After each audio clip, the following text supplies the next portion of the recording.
Good evening. Ira Epstein of Linn Associates with your SPDR ETF wrap-up. And this is for Tuesday, and we are now on August 11th, 2020. What an interesting day. First, our congratulations, at least mine, to Kamala Harris. She's the first black woman nominated, now by Mr. Biden, brought her in to be his running mate for the vice president. Congratulations. She was the number one pick, if you will, by the bookies that bet on this, so it's not a surprise. The marketplace looked at it and probably thought, maybe some loose purse strings. It liked that. The market heard early in the day as well on COVID-19 that we have a new name and a vaccine. It is Sputnik 5. I'm not making this up. It is from Russia. And they were on the news today that they have it. They are now in full-fledged going to produce it. The President Putin's, one of his daughters has taken it. I believe the man that was on the news, one of their head in research for medicines, I believe he was taking it, and it's ready to go. It has not been tested the way we in the West want to see a test.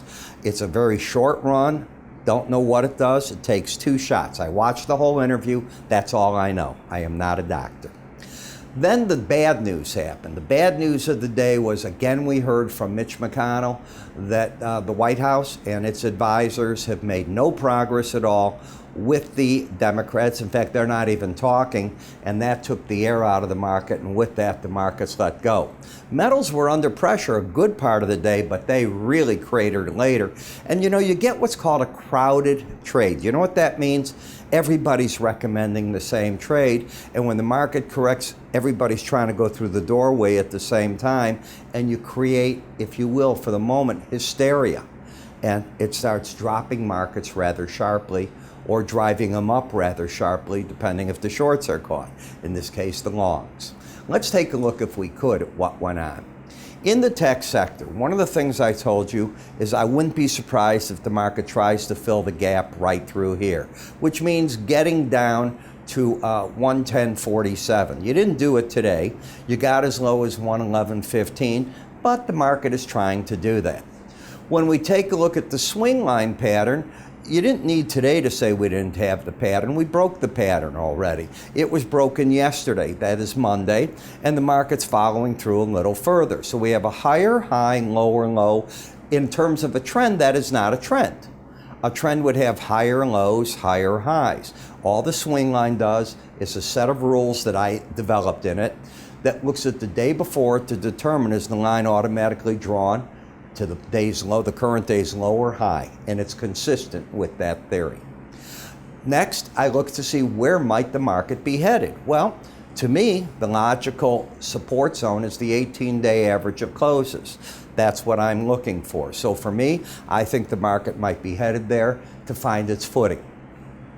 In the Bollinger Bands, you saw that you had been running them right through here. Now, staying over a Bollinger Band, you only do it 5% of the time. And I know traders say it's going to keep going, it's not going to do that, that's nonsense. Go count. My theory, it's just mine, it doesn't mean it's right, is that each consecutive day over a Bollinger Band takes away one of those 5 percentage points. And yes, I have been run over with the market going beyond 5 days in a row. But in a year, it's about no more than this amount, and you hit these Bollinger Bands very often. I find the tool very useful. So now you're starting to get what here? The market's up pretty strong yesterday, and now you're getting your pullback away from it, and there you go. Am I surprised? Absolutely not. I expected that this was overdone. It's what we call gluing itself to it. But once you start pulling away, just like this, notice it didn't hit it anymore. Unless you come right back to that number, be careful. You're getting to the other side, and these people might want out of the market, and that's what I think happened. So where do I see support? Still the 18-day average of closes, and momentum is turned down. You lost the embedded reading. When you lose an embedded reading, which means both of these numbers had been going sideways for several days or more, over 80, it's a sign that upside momentum has been lost. And unless it's gathered right back almost immediately the next day, the odds favor it's not going to do that, and you're going down to the 18-day average of closes or whatever the closest other moving average is. Because that's the closest one that I'm using right there. That's what I think. SMH, same thing. So I would not be surprised you get there. Now, we have the swing line down. It's making the lower highs, lower lows, but it's countered because the momentum is up, or the bias is up is the right word, because you're over the 18-day average. When you're over the 18-day average, my filter is bias up. Under the 18-day average, bias down. Then I look to see what is my momentum doing as measured by the momentum oscillator called slow stochastics. Again, I don't know what a stochastic really is. We'll just call it my momentum oscillator. That's pointing down now. So I can make an argument for this market to get back to that 18-day average. Each time in the past it has gotten to that average, it has managed to rescue itself. We'll see if this is any different. No time since March have we hit the lower Bollinger Band. Hitting that would mean something has changed. Haven't seen that yet either. The industrial sector, the rotation that you're watching as people have come out of over the past few days, the high-tech stocks, and they're buying the old-fashioned stocks again. Value stocks, they're called. Well, you're seeing that in the industrial sector, SPDR. But I'm going to repeat myself. You now got, what, 3 days in a row? That day, this day was over it. And right here, the market finished at 73.87 over the upper Bollinger Band. 1, 2, 3, 4 days in a row over. It is very rare that you finish with 5 days over. I've seen it. It can happen. It's a sign of strength, not weakness, but it's also a sign this market's overdone. In the energy sector, you couldn't get me to touch this energy. You're stuck in a sideways band. It's either going to make a top, this is going to be a top or a base. It hasn't told us. I'll wait to be told.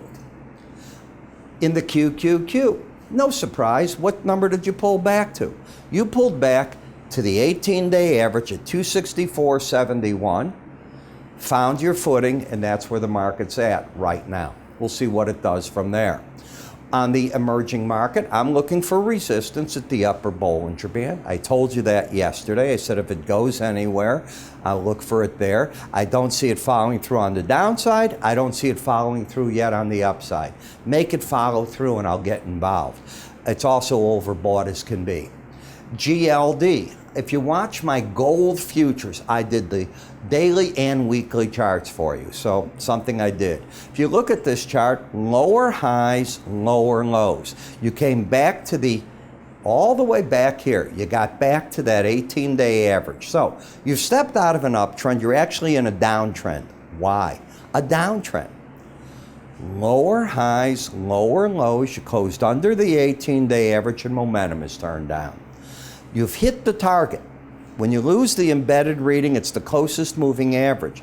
You've hit it. If it keeps dropping, in between 168.58 and 165.04 are the next numbers. The question is the market going to go into a panic mode, or a trader's going to wake up and say, you know, I don't think there's anything wrong with gold. I want to buy it. We'll find out. But the trend right now, as I define it, is down. The gold miners, you got down to my area. You hit 38.88. What do you do the first time you hit a Bollinger Band? First time. If you're bearish, you're covering. If you're bullish, you're covering. I tell it to you over and over here. That does not mean I'm right in my theory. It is my theory and mine that I like to follow. I think the pros took money off the table. You're oversold in a downtrend. I was right in the analysis that I said, I am not in love with these gold miners. It looks to me like gold is stronger than the miners, and that was right, but they all came apart. When you look at Treasuries, whoa, the market yesterday had stepped out of its uptrend. You see that. You had a lower low, higher high. You stopped right where you normally do. If it's going to break from here, you have two potential support zones. Doesn't have to hit them, but they're right here, the Bollinger Band and the 100-day average. If it goes back up, the resistance is there, but you're starting to develop sideways action. Today the market falls, hits that number, and what do you think the pros did? I think that this idea is built into a lot of the algos. I think that they covered part of their position there, if not their position. In FXE, we've had a higher high, lower and low program here. I'm concerned with it. You broke there, you came up, but more important to me was what? Right here. You lost the embedded reading. That was yesterday. That tells me at least that I think price and the 18-day average are going to make a run at each other unless it gets that reading back immediately on Tuesday, which it did not do. Therefore, I'm looking for that number to be hit. Put it together. These will be the weekly charts for Friday. Put it together and you get a game plan. And that's what this is all about. Now, if you want a plan, do me a favor. Go to our website at www.iraepstein.com. Go under the word research. When you're there, you're going to see what I offer on SPDR ETFs. It's all explained. For the price practically of a Starbucks large cup of a mixed drink that they have, I'm not talking the liquor, I'm talking lattes and the like, 30 days of my buy here, sell there with exact recommendations. Hope you take advantage of it. It keeps this all going too. I'm Ira. You have a great day and I'll talk to you tomorrow.